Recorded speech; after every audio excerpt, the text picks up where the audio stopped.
Everybody, Andrew Rice here. Today we're talking about wedges. Been doing a lot of research, and I wanted to address a term that I've created called friction launch. And essentially what friction launch is it addresses how much friction, how much grip the club face exerts on the golf ball, and how that influences the launch of the shot trajectory wise and the spin rate. So today we're going to look a little bit at friction launch. Let me just give you a general illustration here. This top rod indicates the direction the face is angled at impact. The bottom rod indicates the direction the head is traveling at impact.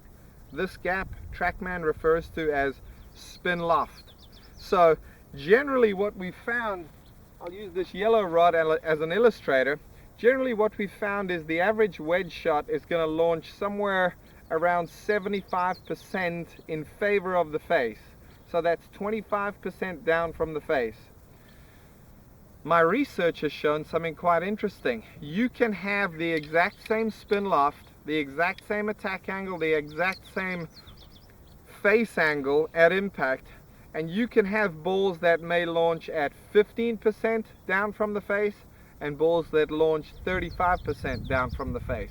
Two very different things, and very often when golfers are practicing their pitching, they'll hit a nice crisp low one with some spin to it, then they'll hit that higher one, and I say, what did you do there? They go, well, I must have scooped it.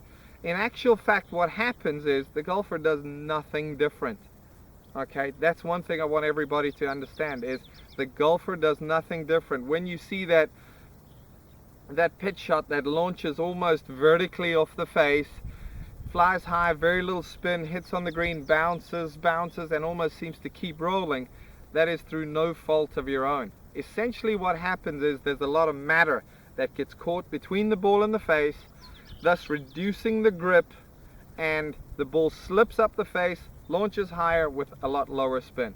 We've seen in the research I've done on 50-yard shots, when we packed the grooves in the face full of grass and dirt, we saw spin rates as low as 4,000 RPMs. We saw launch angles in the 35-degree range, maybe even approaching 40. Yet when we cleaned the face, same golf ball, same type of turf, and we had very clean contact between ball and face, we've seen the launch angle come down at almost as low as 22 degrees with a spin rate approaching 8,000. Almost twice as much spin and almost half as low in the launch angle. Okay, so what can we do to increase our friction launch?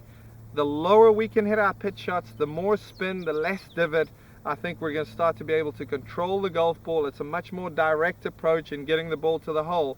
That's how we can start to hit those amazing, crisp, low spinning, checky wedge shots. First thing we want to look at is the golf club.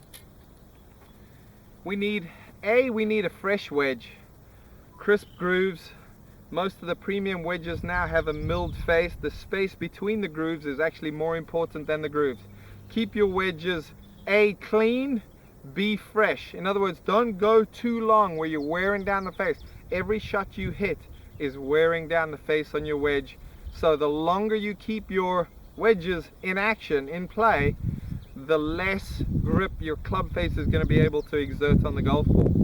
Golf balls, premium balls, back in the old days, the old Top Flight XL, when I was a kid growing up, went a long way, but it was a rock. It was so hard. Nowadays, with technology, we have golf balls that go just as far as the old Top Flight, yet with these soft covers that we have, we're able to grip the ball more with these little softer wedge, pitch, chip type shots around the greens, and that face can grip the ball. Play with a better ball. If you're serious about it, you owe it to yourself to play with a better premium quality golf ball.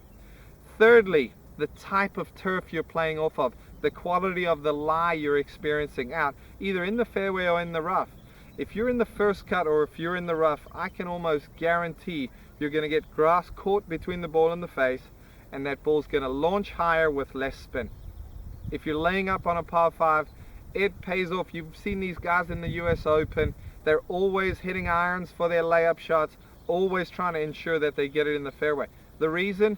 clean contact between the ball and the face is going to enable more control and thus closer, better results. Types of turf. I'm from South Africa originally, and we have kikuyu grass there. That's a grass you can cut it very short, yet the blades are strong and they hold the ball up almost as if they're off a tee. Shortcut bluegrass is going to support the grass and hold it up there. Bermuda grass, not so much. If you're hitting off of mats, beautiful. You can get some great contact there. There's very little mat that you can cut to get caught between the grass, the face and the ball. Practicing off of mats will give you a little bit of a false sense of security. When you get out on turf, you want to try to make sure you've got a fresh, clean wedge, a premium ball, and you're playing out the fairway. There does seem to be a technique, a swing that's out there. We're still researching it, but that can allow you to hit lower wedge shots without really de-lofting the face much more. Simply shots that allow you to increase the grip between the face and the ball, lower wedge shots, higher spin without a lot of divot. I'm going to report back on that, but I hope you've got an idea as to why sometimes you can hit that low wedge shot and other times it launches high. Keep the club clean, practice a lot, keep it in the fairway, play a good ball, you're going to do better.